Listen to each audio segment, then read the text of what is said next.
మీకు అందరికీ తెలుసు, మొదటి నుంచి కూడా ఈ ప్రాంతంతో, ఈ ప్రాంత శాసనసభ్యురాలు మంత్రివర్యులు సీతక్కతో నాకున్న వ్యక్తిగతమైన అనుబంధము, రాజకీయంగా మేమిద్దరము కలిసి చేసిన ప్రయాణము, ముఖ్యమైన ఏ కార్యక్రమం తీసుకున్నా ఇక్కడనే సమ్మక్క సారలమ్మ ఆశీర్వాదం తీసుకొని మేము ఏ ముఖ్యమైన కార్యక్రమాలు తీసుకున్నా ఇక్కడి నుంచే మొదలుపెట్టినాం.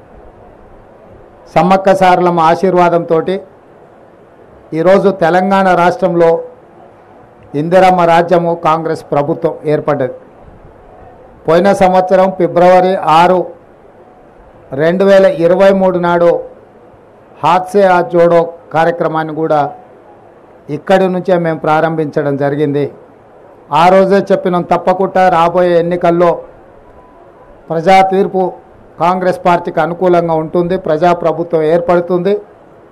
పెద్ద ఎత్తున రాబోయే సమ్మక్క సారలమ్మ జాతరను మా చేతుల మీదుగా భక్తులకు అసౌకర్యం కలగకుండా అన్ని రకాల ఏర్పాట్లు మేమే సొంతంగా పర్యవేక్షించి ఏర్పాటు చేస్తామని ఆ రోజు చెప్పడం జరిగింది.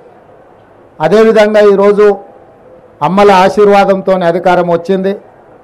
సీతక్క గారు మంత్రివర్యులైనరు, సురేఖమ్మ గారు మంత్రివర్యులైనరు. మాకందరు కూడా వివిధ హోదాలు, బాధ్యతలు, ఆశీర్వాదంతో మాకందరికి అవకాశం వచ్చింది.